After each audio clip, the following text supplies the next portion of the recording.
UP नगर निकाय चुनाव के पहले चरण की वोटिंग हुई। 37 जिलों में पहले चरण के चुनाव की वोटिंग हुई, जिसमें सुरक्षा के पुख्ता इंतजाम किए गए हैं। साथ ही चप्पे चप्पे पर पुलिस फोर्स भी तैनात किया गया। उत्तर प्रदेश में निकाय चुनाव के पहले चरण की वोटिंग हुई और इस दौरान सीएम योगी ने गोरखपुर के कन्या प्राथमिक विद्यालय में वोट डाला है और सीएम ने कहा है कि ये चुनाव नागरिक व्यवस्था को सुंदर बनाने के लिए अहम है। याद रखिए, मतदान आपका अधिकार है और कर्तव्य भी है। साल का पहला चंद्र ग्रहण 5 मई को लग रहा है। यह ग्रहण रात 8:44 से शुरू होकर 1:01 पर मध्य रात्रि में समाप्त होगा और इस चंद्र ग्रहण की अवधि लगभग 4 घंटे 15 मिनट की होगी। 5 मई को लगेगा साल का पहला चंद्र ग्रहण। 5 मई को लगने वाला यह ग्रहण एक उपछाया चंद्र ग्रहण होगा जो भारत में नहीं दिखाई देगा। यह ग्रहण एशिया और न्यूजीलैंड, ऑस्ट्रेलिया और दक्षिण पूर्वी यूरोप के कुछ हिस्सों में दिखाई देगा। और इस साल बुद्ध पूर्णिमा पर कई तरह के संयोग बन रहे हैं। 5 मई को वैशाख पूर्णिमा की तिथि पर बुद्ध जयंती मनाई जाएगी। साथ ही इस दिन साल का पहला चंद्र ग्रहण भी लगेगा। ज्योतिषीय गणना के आधार पर 130 साल बाद बुद्ध पूर्णिमा के दिन चंद्र ग्रहण लगने जा रहा है। इस तरह के संयोग से कुछ राशि वालों के लिए विशेष लाभ की संभावना है। वैशाख पूर्णिमा तिथि बहुत ही फलदायी मानी जाती है और इस तिथि पर पूजा पाठ और स्नान का विशेष महत्व होता है। वैशाख पूर्णिमा पर सत्य विनायक का व्रत भी रखा जाता है, जिससे धर्मराज प्रसन्न होते हैं। भारत में लगातार कोविड-19 के सक्रिय मामलों में गिरावट दर्ज की गई है। सक्रिय मामलों की संख्या 36,244 के आसपास बनी हुई है। 3 मई को देश में सक्रिय मामलों की संख्या 40,177 थी, जबकि 2 मई को इसकी संख्या 44,175 दर्ज की गई थी। छत्तीसगढ़ के बालोद जिले में भीषण सड़क हादसा हुआ है। ट्रक और बोलेरो में आमने सामने भिड़ंत हो गई है, जिसमें 11 लोगों की मौत हो गई है। घटना के बाद मौके पर चीख पुकार मच गई है।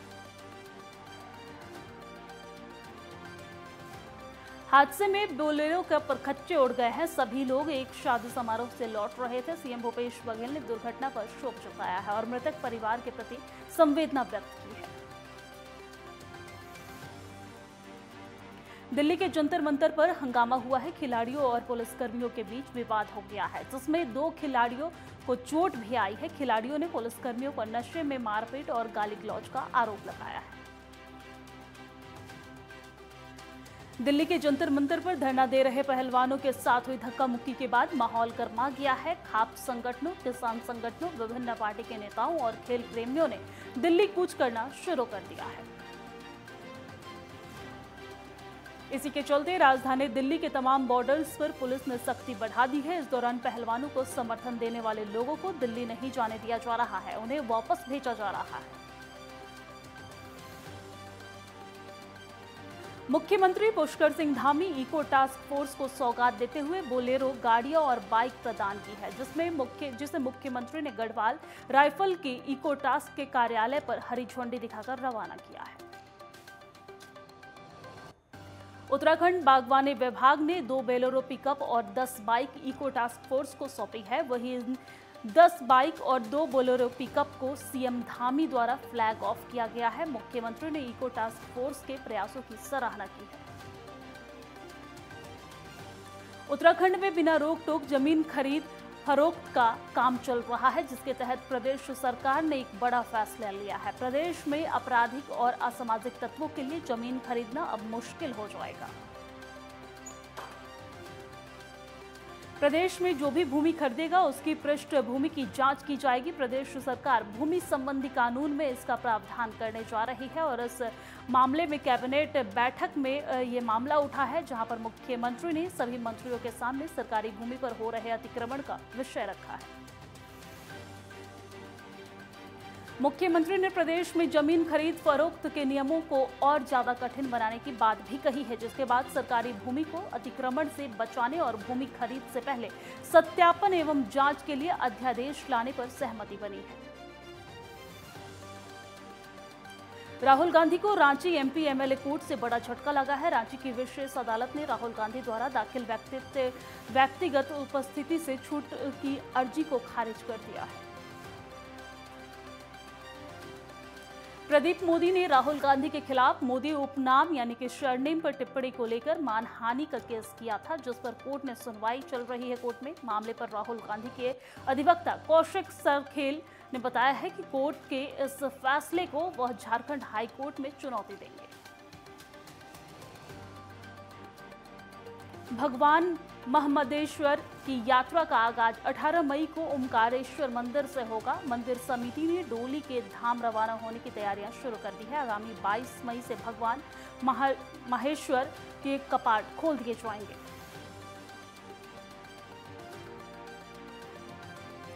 मौसम साफ होने के बाद गंगोत्री धाम में श्रद्धालुओं की भीड़ उमड़ने लगी है। धाम में पहुंचे श्रद्धालु खासा उत्साहित नजर आ रहे हैं। श्रद्धालु की आमद से व्यापारी वर्ग भी खुश नजर आ रहे हैं। वहीं तीर्थ पुरोहित भी श्रद्धालुओं का स्वागत कर रहे हैं। तृतीय केदार भगवान तुंगनाथ इन दिनों श्रद्धालुओं से गुलजार हैं। तुंगनाथ मंदिर में रोजाना सैकड़ों श्रद्धालु पूजा अर्चना करने के लिए पहुंच रहे हैं। 26 अप्रैल को तुंगनाथ के कपाट खुले थे और अब तक 4112 श्रद्धालु तुंगनाथ में दर्शन कर चुके हैं। तीर्थ यात्रियों की आवाजाही से यात्रा पड़ावों पर रौनक लौटने लगी है। बद्रीनाथ धाम में बारिश और बर्फबारी के बाद मौसम सुहावना हो गया है। बद्रीनाथ धाम पहुंचे श्रद्धालुओं को प्रकृति के इस अद्भुत नजारे के साथ ही भगवान नारायण के दर्शन करने का सौभाग्य मिल रहा है। मौसम खुलने के साथ ही बद्रीनाथ धाम में श्रद्धालुओं की लंबी कतार लगनी शुरू हो गई है। भगवान बद्री विशाल के दर्शन करने के लिए श्रद्धालु उत्साहित नजर आ रहे हैं। बद्रीनाथ धाम में हुई बर्फबारी के बाद चारों ओर से बद्रीनाथ धाम बर्फ से ढका हुआ है। ऋषिकेश आयुर्वेदिक संस्थान में भारत सरकार के G20 और यूथ 20 सम्मेलन का 2 दिवसीय कार्यक्रम आयोजित किया गया है। सम्मेलन के लिए देश विदेश से मेहमान पहुंचे हुए हैं। G20 के तहत युवाओं को वैश्विक चुनौतियों से लड़ने को तैयार करने के लिए यूथ 20 सम्मेलन का आयोजन किया गया है। एम्स की कार्यकारी निदेशक प्रोफेसर डॉक्टर मीनू सिंह और अतिथियों ने यूथ को हेल्थ से जुड़ी कई जानकारी दी है। और पौड़ी में जीबी पंत इंजीनियरिंग कॉलेज घुड़दौरी का जिलाधिकारी ने औचक निरीक्षण किया है। दरअसल हाल ही में इस कॉलेज में 2 छात्रों का गुट आपस में भिड़ गया था और जिसके बाद पीएससी जवानों को भी शांति व्यवस्था बरकरार रखने के लिए कॉलेज में तैनात किया गया था। डीएम आशीष चौहान ने निरीक्षण के दौरान शराब की बोतल और चाकू समेत कई आपत्तिजनक सामान भी बरामद किए हैं और कहा है कि कॉलेज में अनुशासन व्यवस्था का ख्याल नहीं रखा जा रहा है। हर महीने उप जिलाधिकारी को कॉलेज का निरीक्षण करने के निर्देश भी उन्होंने दिए हैं। ब्रिटेन के नए महाराजा चार्ल्स आईआईआई की ताजपोशी आगामी 6 मई को होगी और इस शाही समारोह को भव्य बनाने की विशेष तैयारी की गई है। लंदन में किंग चार्ल्स और महारानी कैमिला की ताजपोशी को लेकर विशेष तैयारी चल रही है। 6 मई को किंग चार्ल्स की ताजपोशी को देखते हुए पूरे शहर को दुल्हन की तरह सजा दिया गया है। ये कार्यक्रम भव्य और शाही तरीके से मनाया जाना है। इसमें करीब 2000 से अधिक लोग खास मेहमान के तौर पर शामिल होंगे और इस शाही आयोजन में दुनिया के कई देशों से लोग शामिल होंगे। और वक्त एक बहुत छोटे से ब्रेक का हो चला है, जल्द लौटते हैं।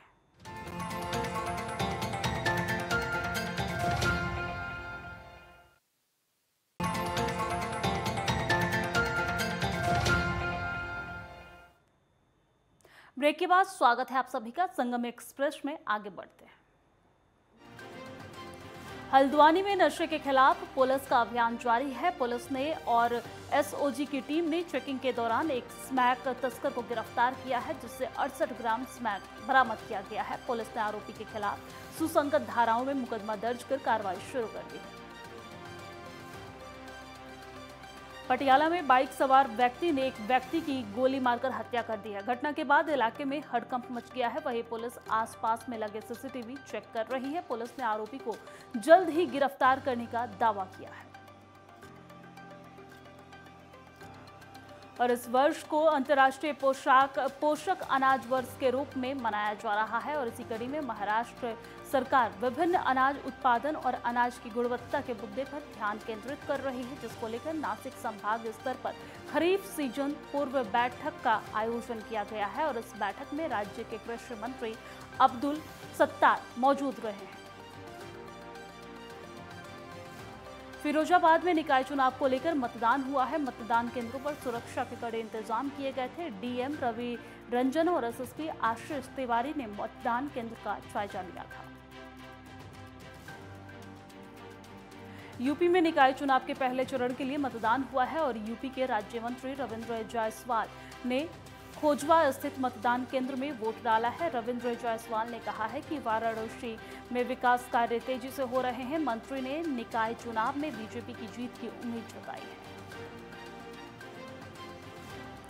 और जम्मू कश्मीर में सुरक्षा बलों की बड़ी कामयाबी सुरक्षा बलों को मिली है। बारामूला में 2 आतंकियों को मुठभेड़ में ढेर किया है और सेना का सर्च ऑपरेशन अभी भी जारी है। कल कुपवाड़ा में 2 आतंकी मारे गए थे। बारामूला में 2 आतंकी ढेर हुए हैं। 24 घंटे में ये दूसरी मुठभेड़ है। हरियाणा के सीएम मनोहर लाल ने करनाल में पार्टी कार्यालय कर्ण कमल का उद्घाटन किया है। इसी दौरान सीएम के साथ ओपी धनखड़, सांसद संजय भाटिया भी मौजूद रहे हैं। साथ ही सीएम ने गुरु गोरखनाथ स्मृति उत्सव में भी शिरकत की है। यूपी निकाय चुनाव में पहले चरण की वोटिंग हुई है। 37 जिलों में पहले चरण के चुनाव की वोटिंग हुई है और वहीं एसडी गर्ल्स कॉलेज में मंत्री कपिल देव अग्रवाल ने वोट डाला है और मंत्री ने अपने परिवार के साथ वोट डाला है। साथ ही नगरपालिका जीतने का दावा किया है। और मुजफ्फरनगर में सपा के राष्ट्रीय महासचिव हरेंद्र मलिक ने परिवार के साथ मतदान किया है। हरेंद्र के बेटे और सपा विधायक पंकज मलिक ने भी अपने मताधिकार का प्रयोग किया है। और हरेंद्र मलिक ने कहा है कि जिले में अधिकतर बीजेपी गठबंधन में मुकाबला है।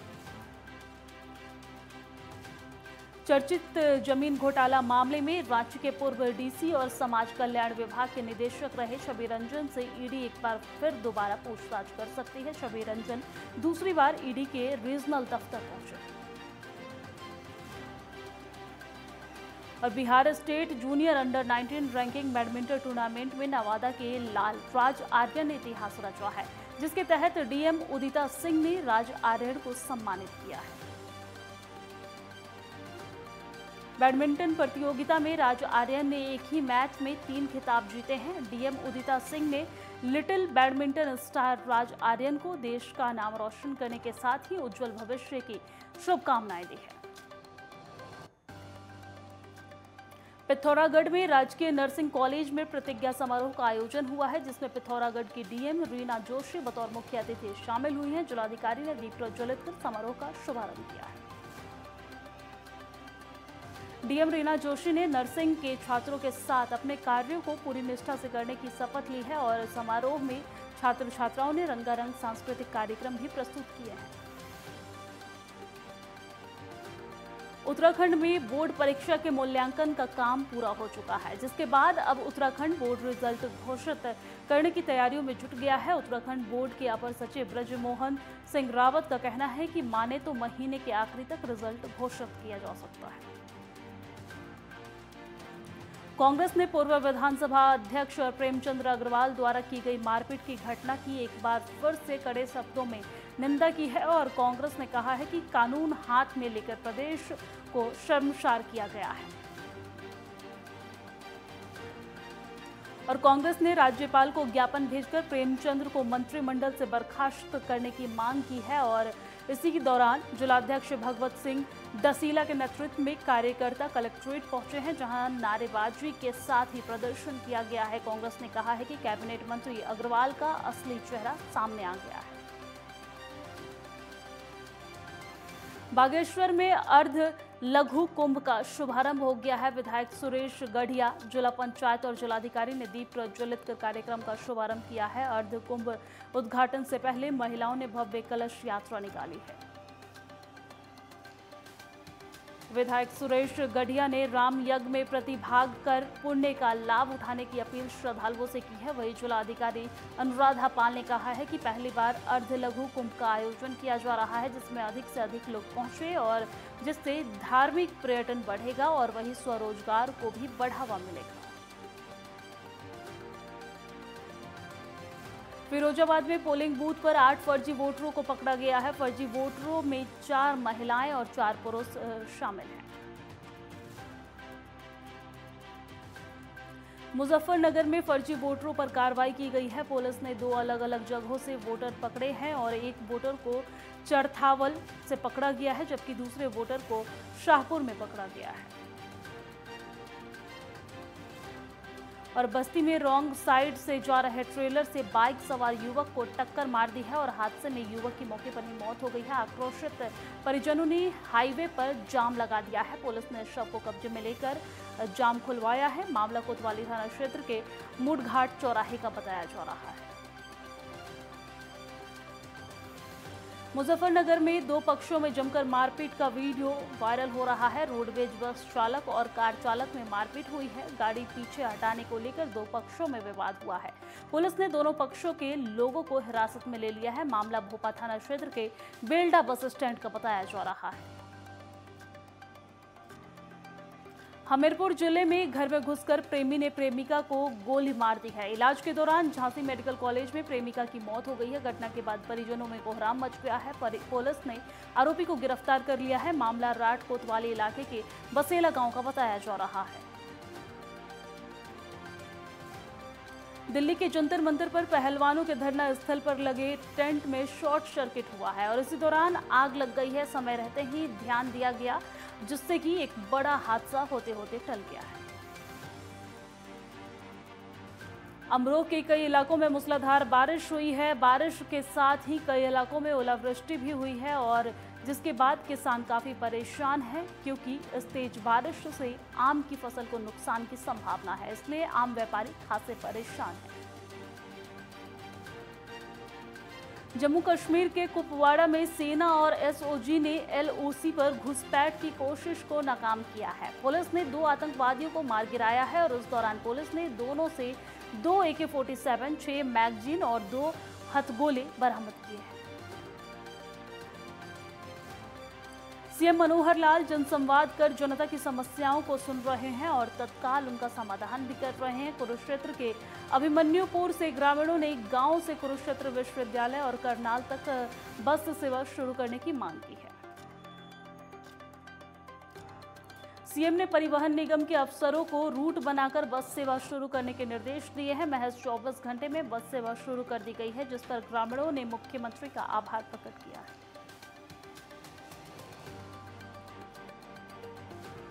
सीएम फ्लाइंग पॉल्यूशन कंट्रोल विभाग के साथ मिलकर फरीदाबाद के डबुआपाली रोड पर स्थित अवैध रूप से चल रहे 2 डाइंग यूनिटों पर छापेमारी की गई है और दोनों डाइंग यूनिट के संचालकों के पास से पॉल्यूशन कंट्रोल विभाग में कोई एनओसी नहीं थी। 2 यूनिट संचालकों को पॉल्यूशन कंट्रोल विभाग ने नोटिस जारी किया है। वहीं मौके पर मौजूद डाइंग कंट्रोल संचालक श्रीकांत दुबे ने बिना एनओसी के फैक्ट्री का संचालन करने की बात कबूल की है। किश्तवाड़ में पुलिस ने ड्रग तस्करों पर बड़ी कार्रवाई की है। पुलिस ने 2 कुख्यात ड्रग तस्कर को गिरफ्तार किया है और इस दौरान पुलिस ने उनके घर की तलाशी ली है और पुलिस ने आरोपियों के खिलाफ एनडीपीएस एक्ट में मुकदमा दर्ज कर कार्रवाई शुरू कर दी है।